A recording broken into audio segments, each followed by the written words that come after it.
Hi viewers, ಕರುನಾಡ ಕೈರುಚಿ ಕ್ರಿಯೇಷನ್ಸ್ಗೆ ಸ್ವಾಗತ. ನಾನಿವತ್ತು ವರಮಹಾಲಕ್ಷ್ಮಿ ದೇವಿಗೆ ಈಸಿಯಾಗಿ ಹೇಗೆ ಸೀರೆ ಉಡಿಸ್ಬೋದು ಅನ್ನೋದನ್ನು ನಿಮ್ಮೊಟ್ಟಿಗೆ ಶೇರ್ ಮಾಡ್ಕೊಳ್ತಾ ಇದ್ದೀನಿ. ಮೊದಲಿಗೆ ನಾನಿಲ್ಲಿ ಸೀರೆಯನ್ನು ಹಾಡಿಕೊಂಡು ನಾವು ನಾರ್ಮಲಾಗಿ ಸೀರೆ ಉಟ್ಕೊಳ್ತೀವಲ್ಲ ಆ ಕಡೆಯಿಂದ ಪ್ಲೀಟ್ಸನ್ನು ಮಾಡ್ಕೊಳ್ತಾ ಇದ್ದೀನಿ. 3ರಿಂದ 4 ಬೆರಳಾಗಬೇಕು ಅಷ್ಟು ಅಗಲಕ್ಕೆ ನಾವಿಲ್ಲಿ ಪ್ಲೀಟ್ಸನ್ನು ಮಾಡ್ಕೋಬೇಕಾಗುತ್ತೆ. ಅಥವಾ ಸಣ್ಣ ಸಣ್ಣದಾಗಿ ಪ್ಲೀಟ್ಸನ್ನು ಮಾಡ್ಕೊಳ್ಳಿ. ಸಣ್ಣ ಸಣ್ಣದಾಗಿ ಪ್ಲೀಟ್ಸನ್ನು ಮಾಡಿಕೊಂಡ್ರೆ ಜಾಸ್ತಿ ಪ್ಲೀಟ್ಸು ನಮಗೆ ಸಿಗುತ್ತೆ.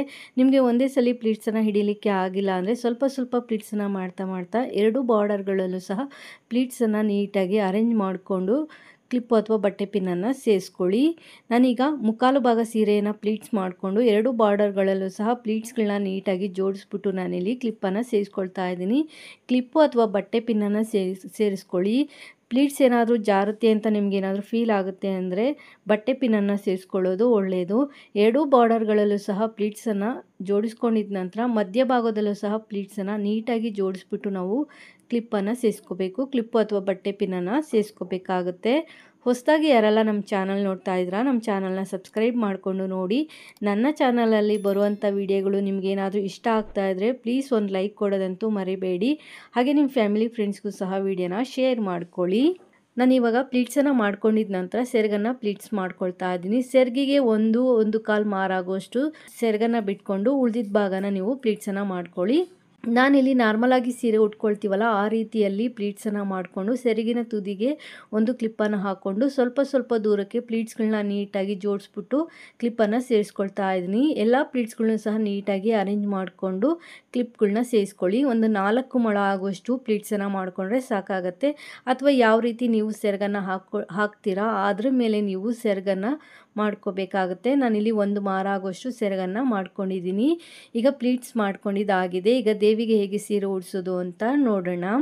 ನಮ್ಮ ವ್ಯೂವರ್ಸ್ ಒಬ್ಬರು ಈ ರೀತಿ ಅಲಂಕಾರನ ಕೇಳಿದರು, ಅವ್ರಿಗೋಸ್ಕರ ಈ ವಿಡಿಯೋನ ಶೇರ್ ಮಾಡ್ಕೊಳ್ತಾ ಇದ್ದೀನಿ. ನಾನಿಲ್ಲಿ ಟೇಬಲ್ ಮೇಲೆ ಒಂದು ಅಲ್ಯೂಮಿನಿಯಂ ಪಾತ್ರೆನ ಇಟ್ಕೊಳ್ತಾ ಇದ್ದೀನಿ. ಅದರಲ್ಲಿ ಮುಕ್ಕಾಲು ಭಾಗ ಆಗುವಷ್ಟು ಅಕ್ಕಿಯನ್ನು ತುಂಬಿಸಿ ಇಟ್ಕೊಂಡಿದ್ದೀನಿ. ನಿಮ್ಮ ಹತ್ರ ಯಾವ ಬಿಂದಿಗೆ ಇರುತ್ತೆ ಆ ಬಿಂದಿಗೆಗೆ ಹೊಂದುವಂಥ ಪಾತ್ರೆಯನ್ನು ತಗೊಳ್ಳಿ. ನೀವಿಲ್ಲಿ ಸ್ಟೀಲು, ಅಲ್ಯೂಮಿನಿಯಮು, ಹಿತ್ತಾಳೆ, ತಾಮ್ರ, ಬೆಳ್ಳಿ ಯಾವ ಪಾತ್ರೆ ಇರುತ್ತೆ ಆ ಪಾತ್ರೆನ ಇಟ್ಕೋಬಹುದು. ನನ್ನ ಹತ್ರ ಯಾವ ಪಾತ್ರೆ ಇದೆ ಅದೇ ಪಾತ್ರೆಯಲ್ಲಿ ಇಟ್ಟು ನಿಮಗೆ ತೋರಿಸ್ತಾ ಇದ್ದೀನಿ. ಸೀರೆಯ ಸೆರಗನ್ನು ಪಾತ್ರೆಯ ಹಿಂಭಾಗ ಇಟ್ಕೋಬೇಕು. ಹಾಗೆ ಅರ್ಧ ಭಾಗ ಪ್ಲೀಟ್ಸನ್ನು ನಾವು ಪಾತ್ರೆ ಮೇಲ್ಗಡೆಯಿಂದ ಕೆಳಭಾಗಕ್ಕೆ ಇಟ್ಕೋಬೇಕಾಗತ್ತೆ. ಲೆಂತನ್ನು ನೋಡಿಕೊಂಡು ಇಟ್ಕೊಳ್ಳಿ.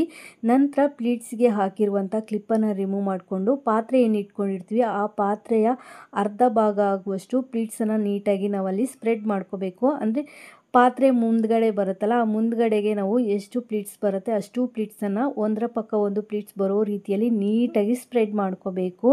ನೀಟಾಗಿ ಸ್ಪ್ರೆಡ್ ಮಾಡ್ಕೊಂಡ ನಂತರ ನಾವಲ್ಲಿ ದಾರದಿಂದ ಕಟ್ಕೋಬೇಕಾಗುತ್ತೆ. ಮೇಲ್ಗಡೆ ನಾವೇನು ಪ್ಲೀಟ್ಸನ್ನು ಇಟ್ಕೊಂಡಿರ್ತೀವಿ ಆ ಪ್ಲೀಟ್ಸನ್ನು ಬಿಟ್ಟು ಸೆರಗನ್ನು ಬಿಟ್ಬಿಟ್ಟು ನಾವೇನು ಆ ಪಾತ್ರೆಗೆ ಸ್ಪ್ರೆಡ್ ಮಾಡ್ಕೊಂಡಿರ್ತೀವಿ ಪ್ಲೀಟ್ಸು ಅಷ್ಟು ಪ್ಲೀಟ್ಸನ್ನು ಮಾತ್ರ ನಾವು ದಾರದಿಂದ ಕಟ್ಕೋಬೇಕಾಗುತ್ತೆ. ಕೆಳಗಡೆ ನಾವೇನು ಪಾತ್ರೆ ಇಟ್ಟಿರ್ತೀವಿ ಆ ಪಾತ್ರೆಯ ಕಂಠ ಭಾಗಕ್ಕೆ ನಾವೇನು ಪ್ಲೀಟ್ಸನ್ನು ಸ್ಪ್ರೆಡ್ ಮಾಡಿದ್ವಿ ಆ ಸ್ಪ್ರೆಡ್ ಮಾಡಿರೋ ಪ್ಲೀಟ್ಸ್ಗೆ ಪಾತ್ರೆಯ ಕಂಠ ಭಾಗಕ್ಕೆ ದಾರದಿಂದ ನಾವಲ್ಲಿ ಕಟ್ಕೊಂಡು ಸೆಕ್ಯೂರ್ ಮಾಡ್ಕೋಬೇಕಾಗತ್ತೆ. ನೀಟಾಗಿ ಗ್ರಿಪ್ ಆಗಿ ಕಟ್ಕೊಳ್ಳಿ. ನಾನು ಕಟ್ಕೊಳ್ತಾ ಇದ್ದೀನಲ್ಲ ಆ ರೀತಿ ಕಟ್ಕೋಬೇಕಾಗತ್ತೆ. ನೀವೀಗ ನೋಡ್ಬೋದು ಮೇಲ್ಗಡೆ ಇರುವ ಪ್ಲೀಟ್ಸನ್ನು ಬಿಟ್ಬಿಟ್ಟು ಸೆರಗನ್ನು ಬಿಟ್ಬಿಟ್ಟು ನಾನಿಲ್ಲಿ ಆ ಪ್ಲೀಟ್ಸ್ ಏನು ಸ್ಪ್ರೆಡ್ ಮಾಡಿದ್ವಿ ಅದಕ್ಕೆ ಮಾತ್ರ ದಾರದಿಂದ ಕಟ್ಕೊಂಡಿದ್ದೀನಿ. ನಂತರ ಈಗ ದೇವಿಯ ಕಾಲುಗಳನ್ನ ಹೇಗೆ ಫಿಕ್ಸ್ ಮಾಡೋದು ಅಂತ ನೋಡೋಣ. ಪ್ಲೀಟ್ಸಿನ ಕೊನೆ ಭಾಗ ಇರುತ್ತಲ್ಲ ಆ ಕೊನೆ ಭಾಗಕ್ಕೆ ದೇವಿಯ ಕಾಲನ್ನು ಇಟ್ಬಿಟ್ಟು ದೇವಿಗೆ ನಾವು ಗೆಜ್ಜೆ ಕಟ್ತೀವಲ್ಲ ಅಲ್ಲಿ ಬಟ್ಟೆ ಪಿನ್ನು ಅಥವಾ ಗುಂಡು ಪಿನ್ನಿಂದ ನಾವು ಅಲ್ಲಿ ಸೆಕ್ಯೂರ್ ಮಾಡ್ಕೋಬೇಕಾಗತ್ತೆ.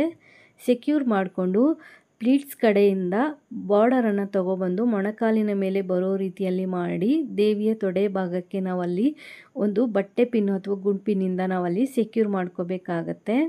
ಆಲ್ರೆಡಿ ಈ ಮೆಥಡ್ನ ನಾನು ತೋರಿಸಿದ್ದೀನಿ. ಡಬಲ್ ಸ್ಟೆಪ್ಪಲ್ಲಿ ನಮ್ಮ ವ್ಯೂವರ್ಸ್ ಒಬ್ಬರು ಕೇಳಿದರು. ಆ ಡಬಲ್ ಸ್ಟೆಪ್ಪಲ್ಲಿ ಇವತ್ತು ನಾನು ಈ ಅಲಂಕಾರನ ಮಾಡಿ ತೋರಿಸ್ತಾ ಇದ್ದೀನಿ. ದೇವಿಯ ಇನ್ನೊಂದು ಕಾಲನ್ನು ಹೇಗೆ ಫಿಕ್ಸ್ ಮಾಡ್ಕೊಳ್ಳೋದು ಅಂತ ನೋಡೋಣ. ಪ್ಲೀಟ್ಸಿನ ಪಕ್ಕದಲ್ಲಿ ಸ್ವಲ್ಪ ಸೀರೆ ಪಾರ್ಟ್ ಅನ್ನೋದು ಇರುತ್ತಲ್ಲ ಅದರೊಳಗಡೆ ದೇವಿಯ ಕಾಲನ್ನು ಇಟ್ಬಿಟ್ಟು ದೇವಿ ಗೆಜ್ಜೆ ಕಟ್ಟೋ ಜಾಗದಲ್ಲಿ ಬಾರ್ಡರ್ ಅನ್ನೋದು ಹೈಲೈಟೆಡ್ ಆಗಿ ಮಾಡಿಕೊಂಡು ದೇವಿಯ ಕಾಲಿಗೆ ಒಂದು ಸುತ್ತು ಸೀರೆಯನ್ನು ತಗೊಬಂದು ಗೆಜ್ಜೆ ಕಟ್ಟೋ ಜಾಗದಲ್ಲಿ ಬಟ್ಟೆ ಪಿನ್ನು ಅಥವಾ ಗುಂಡು ಪಿನ್ನಿಂದ ಸೆಕ್ಯೂರ್ ಮಾಡಿಕೊಂಡು ಪ್ಲೀಟ್ಸ್ ಕಡೆಯಿಂದ ಬಾರ್ಡರನ್ನು ದೇವಿಯ ಮೊಣಕಾಲಿನ ಮೇಲೆ ತಗೊಂಡೋಗಿ ದೇವಿಯ ತೊಡೆ ಭಾಗದಲ್ಲಿ ನಾವಲ್ಲಿ ಬಟ್ಟೆ ಪಿನ್ನಿಂದ ಸೆಕ್ಯೂರ್ ಮಾಡ್ಕೋಬೇಕು ಅಥವಾ ಗುಂಡು ಪಿನ್ನಿಂದ ಆದರೂ ಸೆಕ್ಯೂರ್ ಮಾಡ್ಕೋಬಹುದು. ನಾನಲ್ಲಿ ಬಟ್ಟೆ ಪಿನ್ನಿಂದ ಸೆಕ್ಯೂರ್ ಮಾಡ್ಕೊಳ್ತಾ ಇದ್ದೀನಿ. ನೀವು ಇಲ್ಲಿ ಗೂಂಡ್ ಪಿನ್ ಆದರೂ ಯೂಸ್ ಮಾಡ್ಬೋದು ಅಥವಾ ಬಟ್ಟೆ ಪಿನ್ ಆದರೂ ಯೂಸ್ ಮಾಡ್ಕೋಬೋದು. ನಂತರ ದೇವಿಯ 2 ಕಾಲುಗಳನ್ನ ಅಗಲವಾಗಿ ಇಟ್ಕೊಂಡು ನಾವು ಮೇಲ್ಗಡೆ ಇನ್ನೊಂದು ಭಾಗ ಅರ್ಧ ಭಾಗ ಪ್ಲೀಟ್ಸನ್ನು ಏನು ಬಿಟ್ಕೊಂಡಿರ್ತೀವಿ ಅದನ್ನ ಸೀದಾ ಸೀರೆಯ ಮೇಲ್ಗಡೆ ತೊಗೊಬರಬೇಕು. ನಾವೇನು ಪ್ಲೀಟ್ಸನ್ನ ಆಲ್ರೆಡಿ ಸ್ಪ್ರೆಡ್ ಮಾಡಿರ್ತೀವಿ ಅದರ ಮೇಲ್ಗಡೆ ನಾವು ಪ್ಲೀಟ್ಸನ್ನು ತೊಗೊಬಂದು ಲೆಂತನ್ನು ನೋಡಿಕೊಂಡು ಹಾಕ್ಕೋಬೇಕಾಗತ್ತೆ. ನಾವಿಲ್ಲಿ 2 ಸ್ಟೆಪ್ಪು ಹಾಕೋದ್ರಿಂದ ಒಂದು ಬಾರ್ಡರ್ಗೂ ಇನ್ನೊಂದು ಬಾರ್ಡರ್ಗೂ ಒಂದು 4 ಬೆರಳು ಅಗಲ ಆಗುವಷ್ಟು ಲೆಂತನ್ನು ನೋಡಿಕೊಂಡು ನಾವಲ್ಲಿ ಪ್ಲೀಟ್ಸನ್ನು ಸ್ಪ್ರೆಡ್ ಮಾಡ್ಕೋಬೇಕಾಗತ್ತೆ. ಪಾತ್ರೆಯ ಕಂಠ ಭಾಗಕ್ಕೆ ನಾವಿಲ್ಲಿ ಪ್ಲೀಟ್ಸನ್ನು ಸ್ಪ್ರೆಡ್ ಮಾಡ್ಕೋಬೇಕು. ಒಂದರ ಪಕ್ಕ ಒಂದು ಪ್ಲೀಟ್ಸ್ ಅನ್ನೋದು ಬರಬೇಕು. ಆ ರೀತಿಯಲ್ಲಿ ನೀಟಾಗಿ ಪ್ಲೀಟ್ಸ್ಗಳನ್ನ ನೀವಿಲ್ಲಿ ಸ್ಪ್ರೆಡ್ ಮಾಡ್ಕೊಳ್ಳಿ. ಸ್ಪ್ರೆಡ್ ಮಾಡಿಕೊಂಡು ನಂತರ ನಾವಲ್ಲಿ ದಾರದಿಂದ ಕಟ್ಕೋಬೇಕಾಗತ್ತೆ. ಪಾತ್ರೆಯ ಕಂಠ ಭಾಗಕ್ಕೆ ದಾರದಿಂದ ನೀಟಾಗಿ ಕಟ್ಕೊಳ್ಳಿ. ನೋಡಿ ನಾನು ಕಟ್ಕೊಂಡಿದ್ದೀನಲ್ಲ, ಈ ರೀತಿ ಕಟ್ಕೊಂಡು ದೇವಿಯ ಕಾಲುಗಳನ್ನ ನಾವು ಶಾರ್ಟಾಗಿ ಏನು ಪ್ಲೀಟ್ಸ್ ಹಾಕಿರ್ತೀವಿ ಅದ್ರ ಮೇಲ್ಗಡೆ ತೊಗೊಬರ್ಬೇಕಾಗತ್ತೆ. ಅದ್ರ ಮೇಲ್ಗಡೆ ತೊಗೊಬಂದು ನೀವು ಯಾವ ರೀತಿ ಬೇಕೋ ಆ ರೀತಿಯಲ್ಲಿ ದೇವಿಯ ಕಾಲುಗಳನ್ನ ಹಾಕೋಬೋದು. ನಾನಿಲ್ಲಿ ಒಂದು ಕಾಲು ಕೆಳಗಡೆ ಬಿಟ್ಕೊಂಡಿರೋ ರೀತಿ, ಇನ್ನೊಂದು ಕಾಲು ಮಡ್ಚ್ಕೊಂಡು ಕುಳಿತಿರೋ ರೀತಿಯಲ್ಲಿ ಮಾಡಿಕೊಂಡು ದೇವಿಯ ಕಾಲಿನ ಕೆಳಗಡೆ ಇರುವಂಥ ಎಲ್ಲ ಪ್ಲೀಟ್ಸ್ಗಳನ್ನು ಮತ್ತೊಮ್ಮೆ ನೀಟಾಗಿ ಇಲ್ಲಿ ಅರೇಂಜ್ ಮಾಡ್ಕೊಳ್ತಾ ಇದ್ದೀನಿ. ಪ್ಲೀಟ್ಸ್ಗಳನ್ನ ಮತ್ತೊಮ್ಮೆ ಕಾಲುಗಳನ್ನ ಇಟ್ಕೊಂಡ ನಂತರ ಸ್ಪ್ರೆಡ್ ಮಾಡ್ಕೊಳ್ಳಿ. 2 ಕಾಲಿನ ಹತ್ತಿರ ಬೇಕಾದರೆ ನೀವು ಒಂದು ಪಿನ್ನನ್ನು ಸೇರಿಸ್ಕೋಬೋದು. ದೇವಿಯ ಕಾಲು ನೀಟಾಗಿ ಸ್ಟಿಪ್ಪಾಗಿ ಕೂರೋ ರೀತಿಯಲ್ಲಿ ಮಾಡಿಕೊಂಡು ನೀವು ಅಲ್ಲೊಂದು ಪಿನ್ನನ್ನು ಸೇರಿಸ್ಕೋಬೋದು. ಈಗ ದೇವಿಯ ಕಾಲನ್ನು ನೀಟಾಗಿ ಇಟ್ಕೊಂಡ ನಂತರ ಕೆಳಗಡೆ ಇರುವಂಥ ಪ್ಲೀಟ್ಸನ್ನು ಸರಿ ಮಾಡ್ಕೊಳ್ಳಿ. ಎಕ್ಸ್ಟ್ರಾ ಇರುವಂಥ ಸೀರೆ ಪಾರ್ಟ್ಸನ್ನು ಕಳಶದ ಹಿಂಭಾಗ ಇಟ್ಕೊಳ್ಳಿ. ನೋಡಿ ಈ ರೀತಿ ನೀಟಾಗಿ ಅರೇಂಜ್ ಮಾಡ್ಕೊಂಡ ನಂತರ ಬಿಂದಿಗೆ ಇರುತ್ತೆ, ಆ ಬಿಂದಿಗೆನ ಪಾತ್ರೆಯ ಮೇಲ್ಗಡೆ ಇಟ್ಕೋಬೇಕಾಗತ್ತೆ. ನಾನು ಆಲ್ರೆಡಿ ಬಿಂದಿಗೆಗೆ ಕೈಯನ್ನು ಸೇರಿಸ್ಬಿಟ್ಟು ಬ್ಲೌಸ್ ಪೀಸಿಂದ ಕವರ್ ಮಾಡ್ಕೊಂಡಿದ್ದೀನಿ. ಈ ರೀತಿ ಹೇಗೆ ಮಾಡೋದು ಅಂತ ನನ್ನ ತುಂಬ ವಿಡಿಯೋಗಳಲ್ಲಿ ತೋರಿಸಿರೋದ್ರಿಂದ ಈ ವಿಡಿಯೋದಲ್ಲಿ ತೋರಿಸಿಲ್ಲ. ನಂತರ ನೀವು ಹೇಗೆ ಸೆರಗು ಹಾಕಬೇಕು ಅಂದ್ಕೊಳ್ತೀರಾ ಆ ರೀತಿಯಲ್ಲಿ ಸೆರಗನ್ನು ಹಾಕೋಬೋದು. ನಾನಿಲ್ಲಿ ನಾರ್ಮಲಾಗಿ ನಾವು ಸೀರೆ ಉಟ್ಕೋಬೇಕಾದ್ರೆ ಹೇಗೆ ಸೆರಗನ್ನು ಹಾಕ್ತೀನಿ ಅದೇ ರೀತಿಯಲ್ಲಿ ಹಾಕಿಬಿಟ್ಟು ದೇವಿಯ ಭುಜದ ಮೇಲೆ ಸ್ವಲ್ಪ ಪ್ಲೀಟ್ಸನ್ನು ಸ್ಪ್ರೆಡ್ ಮಾಡಿಕೊಂಡು ನಂತರ ನಾವು ದೇವಿಯ ಚೆಸ್ಟ್ ಭಾಗದಲ್ಲೂ ಸಹ ಪ್ಲೀಟ್ಸ್ಗಳನ್ನ ಸ್ಪ್ರೆಡ್ ಮಾಡ್ಕೋಬೇಕಾಗತ್ತೆ. ನಾವು ಹೇಗೆ ಸೀರೆ ಉಟ್ಕೊಂಡಾಗ ಪ್ಲೀಟ್ಸ್ಗಳನ್ನ ಸ್ಪ್ರೆಡ್ ಮಾಡ್ಕೊಳ್ತೀವಿ ಅದೇ ರೀತಿಯಲ್ಲಿ ದೇವಿಯ ಚೆಸ್ಟ್ ಭಾಗದಲ್ಲೂ ಸಹ ಪ್ಲೀಟ್ಸ್ಗಳನ್ನ ಸ್ಪ್ರೆಡ್ ಮಾಡ್ಕೋಬೇಕು. ಒಂದರ ಪಕ್ಕ ಒಂದು ಪ್ಲೀಟ್ಸು ನೀಟಾಗಿ ಬರೋ ರೀತಿಯಲ್ಲಿ ಅರೇಂಜ್ ಮಾಡ್ಕೋಬೇಕು. ಅರೇಂಜ್ ಮಾಡಿಕೊಂಡು ದೇವಿಯ ಸೊಂಟಕ್ಕೆ ಒಂದು ಶೇಪನ್ನು ಕೊಟ್ಕೊಂಡು ಡಾಬು ಅಥವಾ ಲೇಸನ್ನು ನಾವಿಲ್ಲಿ ಸೇರಿಸ್ಕೋಬೋದು. ನಾನಿಲ್ಲಿ ಡಾಬನ್ನು ಸೇರಿಸ್ಕೊಳ್ತಾ ಇದ್ದೀನಿ. ಮೇಲ್ಗಡೆ ಇರುವಂಥ ಬಿಂದಿಗೆಗೆ ನಿಮ್ಮ ಪದ್ಧತಿಯ ಪ್ರಕಾರ ನೀರು ಅಥವಾ ಅಕ್ಕಿಯನ್ನು ಸೇರಿಸ್ಕೋಬೋದು. ನಾನಿಲ್ಲಿ ಖಾಲಿ ಬಿಂದಿಗೆಯನ್ನು ಇಟ್ಬಿಟ್ಟು ವಿಡಿಯೋ ಮಾಡಿ ತೋರಿಸ್ತಾ ಇದ್ದೀನಿ. ದೇವಿಯ ಸೊಂಟಕ್ಕೆ ಡಾಬ್ ಅಥವಾ ಲೇಸನ್ನು ಸೇರಿಸಿದ ನಂತರ ಮತ್ತೊಮ್ಮೆ ಅಲ್ಲಿ ಪ್ಲೀಟ್ಸ್ಗಳು ನೀಟಾಗಿ ಕೂತಿದೆಯಾ, ಯಾವುದೇ ರೀತಿಯ ರಿಂಕಲ್ಸ್ ಇಲ್ವಾ ಅನ್ನೋದು ಒಮ್ಮೆ ನೀಟಾಗಿ ಚೆಕ್ ಮಾಡ್ಕೊಳ್ಳಿ. ನೀಟಾಗಿ ಚೆಕ್ ಮಾಡಿಕೊಂಡು ದೇವಿಯ ತೊಡೆ ಭಾಗದಲ್ಲಿರುವಂಥ ಸೆರಗನ್ನು ದೇವಿಯ ಕಾಲಿನ ಕೆಳಗಡೆ ಬರೋ ರೀತಿಯಲ್ಲಿ ಮಾಡಿಕೊಂಡು ನೀಟಾಗಿ ಎಕ್ಸ್ಟ್ರಾ ಇರುವಂಥ ಸೀರೆ ಪಾರ್ಟನ್ನು ದೇವಿಯ ಕಾಲಿನ ಕೆಳಗಡೆ ಸೇರಿಸ್ಬಿಟ್ಟು ಅಲ್ಲಿ ನೀಟಾಗಿ ಕಾಣೋ ರೀತಿಯಲ್ಲಿ ಮಾಡಿಕೊಂಡು ದೇವಿಯ ಕಾಲುಗಳಿಗೆ ಗೆಜ್ಜೆಗಳಿದ್ದರೆ ಗೆಜ್ಜೆಗಳನ್ನ ಸೇರಿಸ್ಕೊಳ್ಳಿ.